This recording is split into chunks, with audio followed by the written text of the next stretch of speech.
मोहब्बत रसूल की बातें होंगी, मोहब्बत रसूल के नाम पर बहुत सारे प्रोग्राम होंगे, मोहब्बत रसूल के नाम पर जुलूस निकलेंगे, मोहब्बत रसूल के नाम पर गलियां सजाई जाएंगी, मोहब्बत रसूल के नाम पर बहुत कुछ होगा। मगर मेरे भाइयों, हमने समझा ही नहीं कि रसूल की मोहब्बत है किस चीज है। आओ सिर्फ एक जुमले में बताता हूं रसूल की मोहब्बत क्या है। वमा आताकुम रसूल फखुज़ूहु वमा नहाकुम अन्हु फंतहू। रसूल से मोहब्बत करते हो, रसूल जो दे दें ले लो, और जिससे मना कर दे रुक जाओ। बस यही है मोहब्बत रसूल। जिंदगी भर तकरीर सुनते सुनते मर जाओ, अगर इस आयत पर अमल नहीं किया तो मोहब्बत रसूल पर अमल नहीं किया, मोहब्बत रसूल का मतलब नहीं समझा। मोहब्बत इस्लाम से बड़ी कोई नेमत नहीं, माफ कीजिएगा। दौलत, शोहरत, इज्जत, घर, मकान, माल, औलाद, इस नेमत के आगे सब कुर्बान है मेरे भाई। ये सबसे बड़ी नेमत है, ईमान की नेमत। जब दुनिया में कभी आपको बहुत प्रॉब्लम्स महसूस हो, बड़ी टेंशन महसूस हो, जमाने में बड़ी मुसीबतें और आजमाइशें आपके ऊपर आए ना, तो ये सोच के अपने दिल को तसल्ली दे देना कि अल्लाह कुछ नहीं मिला, कम से कम ईमान तो है हमारे पास। ये इस्लाम की नेमत दुनिया की सबसे बड़ी नेमत है। अल्लाह ने इसको कहा कि मैंने इस्लाम देकर आई हैव कंप्लीटेड, मैंने अपनी नेमत को मुकम्मल कर दिया। ये मेरी लास्ट और आखिरी नेमत है, सबसे बड़ी नेमत है। और शायद दुनिया में हमें इस नेमत का एहसास ना हो, लेकिन जब हम जन्नत में जाएंगे इंशाअल्लाह, वहां हमें इस बात का एहसास होगा कि कितनी बड़ी नेमत है। कुरान कहता है जब जन्नती जन्नत में जाएंगे तो जन्नती क्या कहेंगे?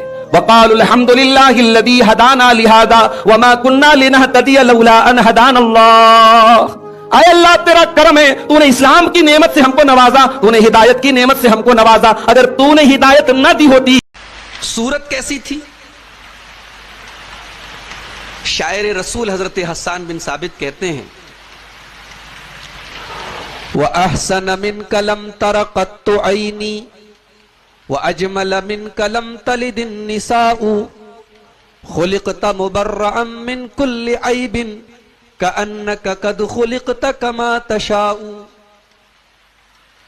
ऐ मेरे नबी, आपसे ज्यादा हसीन व जमील इंसान मेरी आंखों ने देखा नहीं, आपसे ज्यादा खूबसूरत बच्चा किसी मां ने जना नहीं। गोया कि आपको हर कमी से, हर ऐब से मुबर्रा करके पैदा किया गया है।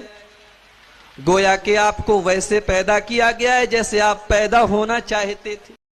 सड़कों पर नौजवान लड़के बड़े बड़े डीजे बजा करके डांस कर रहे हैं, मुहम्मदुर रसूलुल्लाह की पैदाइश की खुशी मना रहे हैं। जिस नबी ने हमेशा अपनी उम्मत को नाच गाने से रोका है, मना किया है, शैतान का उसको आला बताया है, उस नबी की उम्मत आज नबी की पैदाइश की खुशी में नाच गाने कर रही है। और उस पर से गुरूर ये है कि जो इन बिदात और खुराफात में साथ न दे उसे इबलीस करार दिया जाता है, और कहा जाता है कि सिवाय इबलीस के जहां में सभी तो खुशियां मना रहे हैं। क्या इबलीस इस नाच गाने से, ये सड़कों पर जुलूस निकालने से, ये डीजे बजाने से, मुझे बताओ, जरा दिल पर हाथ रख के बताओ, इबलीस खुश होगा कि ना खुश होगा? ये इबलीस का तरीका है, ये शैतान का तरीका है, या रहमान का तरीका है? मेरे भाइयों, एक बात याद रखना, मोहब्बत रसूल के मामले में भी हम उस मनहज के पाबंद हैं जो मनहज प्यारे नबी ने हमें दिया है।